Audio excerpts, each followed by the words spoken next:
Hello, I'm Nico, and today I'm going to interview Karen Warfield, author of a crazy book. So, what else do you do when you're not writing crazy books? Well, this was my first book, so I didn't get rich writing it, so I had to go back to programming. I had to go back and find a job. And what job? Programming at NASA. At NASA. Yeah. Web programming. And what exactly do you do? Well, I write for no. I'm just basically. What? Cold fusion, web programming, the front end, the database, and whatever they need for education. And write what? It. And what does NASA do now? Because I thought a few months ago they quit the space program or something. Well, they laid off like 7,000 people and they quit the Constellation program.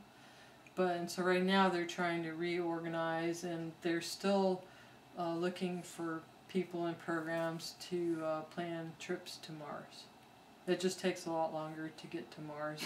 No, it does, than it did to get to the moon. And the moon is going to be done by privately owned companies. They're going to like shuttle supplies and people and that sort of thing. Are we ever gonna go farther?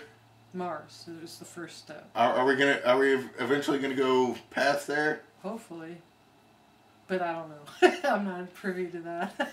I'm only a programmer. What happened to Pluto? Oh well, that got downsized. It's a star, not a planet. So it's not a planet anymore. Right. How long was it a planet? A long time. At least as far as Disney goes, it was always a planet. But I don't know. Okay. So you're from Alaska, right? Well, I was a military brat, but the longest I lived anywhere was Alaska. What's it like there? Cold. Is it always cold or just in the winter? Well, the summers are as cold as Texas Bolivar winters are. The summers are as cold as the winters. So it's pretty chilly up there most of the time. If you have a 70-degree day, at least in Anchorage, in Fairbanks sometimes it's a little bit hotter in the summer. But in Anchorage, if you have like a 70-degree day, it's a really, really nice day. Okay. What could you tell me anything about your spiritual healing?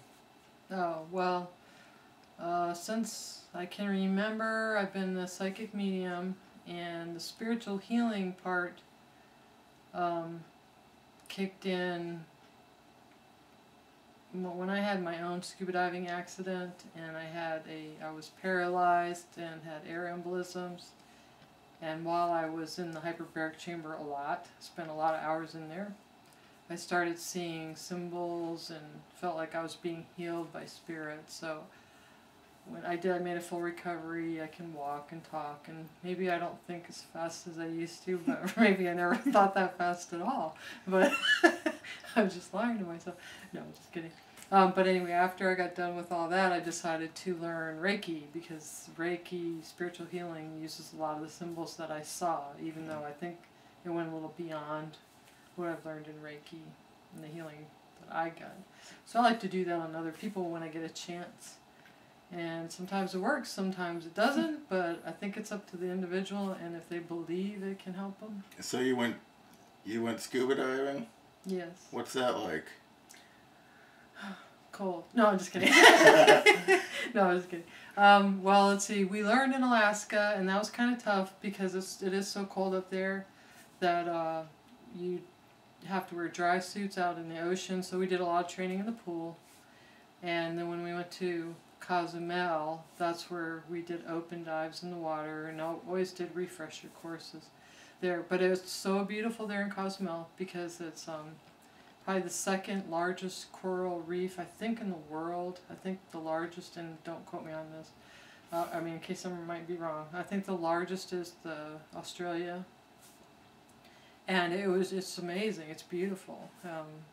I wish I could still scuba dive, but I can't anymore because we don't know exactly why it happened to me, and I don't want to ever go through that kind of recovery again. It took like 2 years to recover. But I can snorkel as long as I don't dive. Okay. So could you tell me a little bit about the book? Okay. Well, the book is kind of a mix of true life and fantasy because I started writing like a healing book and based on my real life, and probably by the 7th chapter I was boring myself to death, so I threw in a bunch of cool fairies who are actually based on my kids and my grandkids.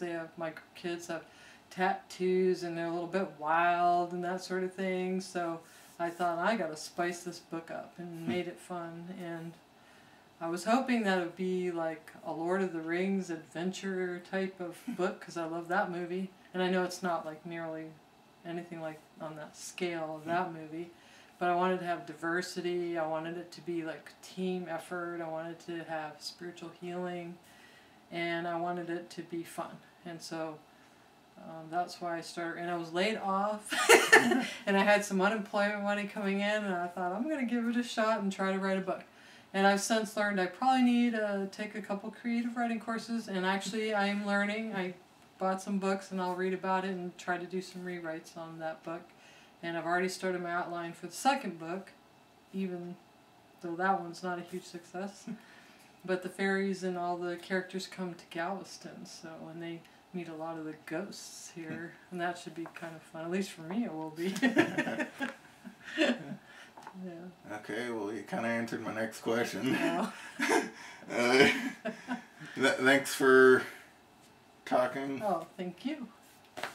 Thanks for watching Nico Show. If you like the interview, please comment below and tell me if and if you don't, I don't want to know. Yeah, what she said. Well, thanks for watching Nico Show. See you next time. Bye. Bye.